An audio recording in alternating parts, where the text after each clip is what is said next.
Hello everyone. In this video, we are going to discuss about motion of center of mass. We have discussed about center of mass in our previous video. I will provide the link in the description box. If you want, you can watch that. And we have seen that center of mass of an object or a system of particles is the imaginary point that behaves as the whole mass of the system is concentrated at it. The concept of center of mass is very useful in doing problems because problems can be simplified by treating a collection of masses as one mass at their center of mass. At their common center of mass. But if the body or system is in motion, then all masses will be in motion, no? If this body or the system of particles is in motion, then the all particles in that body will be in motion, no? Will it affect the motion of the center of mass? How do the center of mass move? What is meant by the motion of center of mass? Let us see about that. While we have discussed about center of mass in our previous video, we got one such equation now. Vector R is equal to summation over I equal to 1 to n mi vector Ri divided by capital letter M. This was actually equation number 11. In our previous video, this equation was actually equation number 11. I hope you remember this. Here I am taking this equation as equation number 1. Alright, because this is the first equation of this video now. So I am just taking this as equation number 1. What is this vector R? It is a position vector of the center of mass. Vector Ri is a position vector of the ith particle. There can be n number of particles in a system. So vector R1 will be the position vector of the first particle, vector R2 position vector of the second particle. So if there is an ith particle, then the position vector of that ith particle is vector Ri. Okay, then M subscript I, this Mi is actually the mass of the ith particle. So M1 mass of the first particle, M2 mass of the second particle, like that. Okay, Mi is the mass of the ith particle. Then capital letter M, it is the total mass of the system. Now, from this equation, if I am taking this M from the denominator to this side of the equation, that goes to the numerator, no? So, we can write capital letter M into vector R is equal to summation over I equal to 1 to n. This summation Mi vector Ri means it is actually I goes from 1 to n. Okay, I can be 1, I can be 2, I can be 3. It can be, if there are n particles, then I will be equal to n for the nth particle, like that. Okay, this is 1. Alright, so summation over I equal to 1 to n Mi vector Ri. Alright, so if I am putting this I as 1, then we can write it as M1 vector R1 plus I can be 2, so M2 vector R2 plus etc. I can be, the last value is n, so Mn vector Rn. Alright, so we got M into vector R is equal to M1 vector R1 plus M2 vector R2 plus Mn vector Rn. Alright, now I am differentiating the two sides of this equation with the time. So this equation becomes, when I am differentiating the two sides of this equation, this one and this one with the time, this becomes M into d vector R divided by dt is equal to M1 into d vector R1 divided by dt, because we are differentiating with respect to time. Okay, here we are assuming that the masses M, capital letter M, then M1, M2, etc., Mn are constants as they do not change with the time. That is why we can take these masses M, M1, M2, etc. outside of the differentiation. Okay, so M into d vector R by dt is equal to M1 into d vector R1 by dt plus M2 into d by dt of vector R2 plus etc. plus Mn into d vector Rn divided by dt. Okay, I just differentiated both sides of this equation with the time. Okay, here we assumed that the mass, total mass of the system, capital letter M, and the masses of the individual particles M1, M2, etc., Mn are constants as they do not change with the time. That is why we could take these masses outside of this differentiation. Okay, now I am just going to differentiate the two sides of this equation. I am taking this as equation number 2. So I am again going to differentiate. I am going to differentiate the two sides of this equation number 2 with the time. Okay, so this becomes what? Before that, 1 minute. Okay, let it be an equation like this. I am not taking it as equation number 2. Let it be like this. See, Here m into d vector r by dt, what is this actually? D vector r divided by dt. Vector r is a position vector of the center of mass, no? So d vector r divided by dt, this one is actually the change in position vector of the center of mass with the time. Okay, change in position vector of the center of mass with the time is actually what? The velocity of the center of mass, no, rate of change in position, that is a velocity. Rate of change in displacement, that is a velocity. Alright, so the change in position vector of the center of mass with the time, that will give us what? Or the derivative of position vector with respect to time will give us the velocity. Since vector r is a position vector of the center of mass, d vector r by dt will give us the velocity of the center of mass. So we are writing it as m into vector v is equal to, vector v is the velocity of the center of mass. Okay, equal to m1 into d vector r1 divided by dt, or d by dt of vector r1. Vector r1 is a position vector of the first particle. So its derivative will give us the velocity of that particle. So velocity of the first particle. So vector v1 plus m2 into d vector r2 divided by dt. It is the derivative of vector r2, no? Derivative of vector r2, derivative of the position vector of the second particle. Vector r2 is the position vector of the second particle. So its derivative with respect to time will give us its velocity. So velocity of the second particle, vector v2, etc.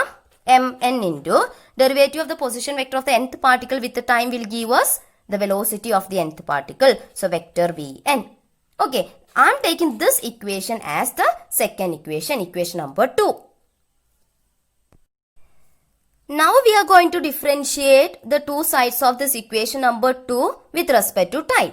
Okay, so this becomes m into d vector v divided by dt is equal to m1 into d by dt of vector v1 plus m2 into d by dt of vector v2 plus etc. plus mn into d by dt of vector vn.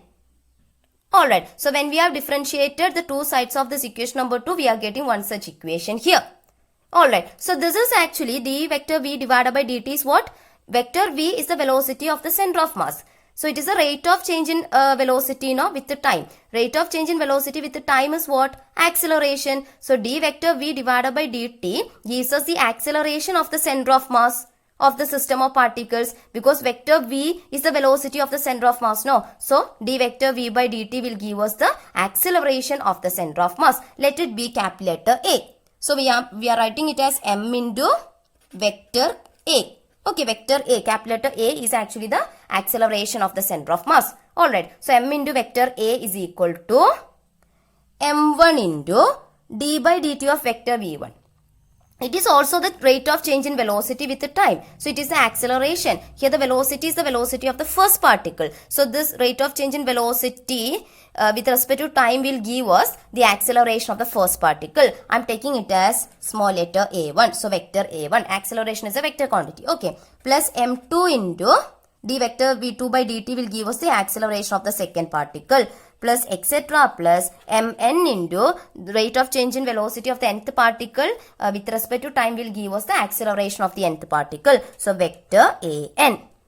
Alright, I am taking this as equation number 3. Now, from Newton's second law of motion, we have vector f is equal to m into vector a. Right, so here I am writing m1 into vector a1 as vector f1. Okay, I am writing it as vector f1, and I am writing this m2 into vector a2 as, I am just taking this m2 into vector a2 as vector f2. Similarly, this m1 into vector an can be taken as what? Vector fn. Okay, from Newton's second law of motion, we have vector f is equal to m into vector a. So m1 into vector a1 can be taken as vector f1, m2 into vector a2 can be taken as vector f2, etc. m1 into vector an can be taken as vector fn. Okay, so this equation becomes m into vector a is equal to vector f1 plus vector f2 plus etc. plus vector fn. And I am taking this as equation number 4. What does this equation 4 say? The total mass capital letter M of a system of particles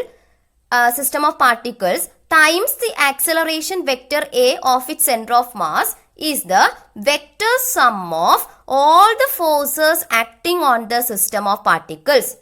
Now you see vector vector F1 is a force on the first particle. It is not a single force. That is, there can be a number of forces acting on the first particle, but vector F1 is actually the net force acting on the first particle. That is, vector F1 is the vector sum of all the forces acting on the first particle. Likewise for the second particle, third particle, etc. for the nth particle. If we consider vector F1 again, which is the net force acting on the first particle, there will be external forces exerted by bodies outside the system on the first particle, as well as internal forces exerted by the particles on one another. The same case is for the second particle, third particle, etc. for the nth particle. That is, among the forces on each particle, there will be external force exerted by bodies outside the system and also internal force exerted by the particles on one another. But from Newton's third law of motion, we know that these internal forces occur in equal and opposite pairs. So in the sum of forces vector F1, vector F2, then vector Fn, the contribution of internal forces is 0. Only the external forces contribute to this sum of forces in this equation. So we can write vector F1 plus vector F2 plus etc. plus vector Fn as the net external force. Okay, I am taking it as vector F external. Okay, the next, we can write this vector F1 plus vector F2 plus etc. plus vector Fn as the net external force acting on the system.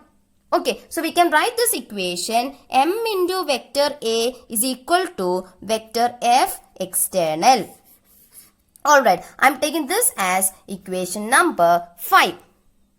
Okay, vector F external, this is actually the sum of all external forces acting on the particles of the system.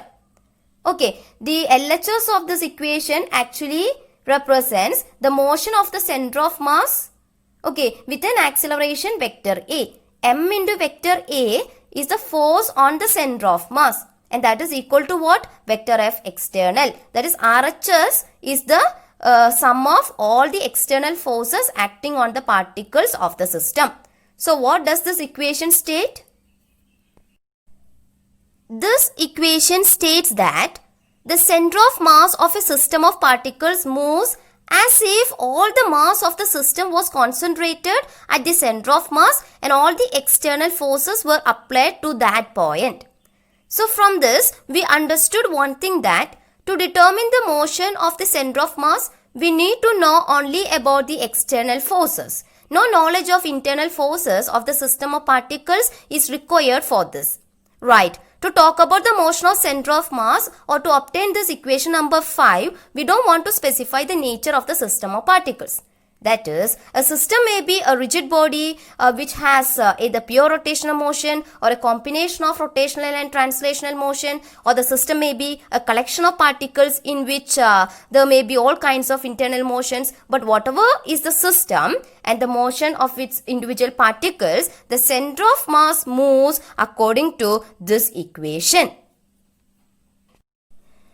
Let us see an illustration of this equation number 5. Here the parabolic path of, a projectile motion is actually shown here. The parabolic path of the projectile, okay, this one is the parabolic path of the projectile that is actually shown here. And when the projectile, that object, when it reaches here, it explodes into fragments. Okay, this is actually the parabolic path of the projectile, and when it reaches here, when that object reaches here, it explodes into fragments in air. The forces leading to the explosion are internal forces. Their contribution to this equation, that is, their contribution to the motion of the center of mass is 0. Only the external forces contribute to the motion of the center of mass. The external force is a force due to gravity acting on this body. The force due to gravity is the same before and after the explosion. No? The motion of the center of mass is influenced by the external force, which is force due to gravity here. The force of gravity is the same before and after the explosion. Therefore, the center of mass of the fragments, okay, of the projectile continues along the same parabolic path, okay, which it would have followed if there were no explosion. Okay, this is actually the parabolic path which the projectile would have followed if there were no explosion. Here it explodes and we are getting two fragments here. The fragments of the projectile after the explosion move in such a way that their center of mass continue to move in the same parabolic path. That is through this parabolic path. That is, a piece of projectile may go this way, and after the explosion a piece of projectile may take this way. But their center of mass continue to move in the same parabolic path. That is, the center of mass of fragments of the projectile continues along the same parabolic path, which is actually marked as this by this pink colored one. Okay, the center of mass of the fragments of the projectile continues along the same parabolic path which it would have followed if there were no explosion. Alright. So, in this video, we have discussed about the motion of center of mass. I hope you understood this. Thank you.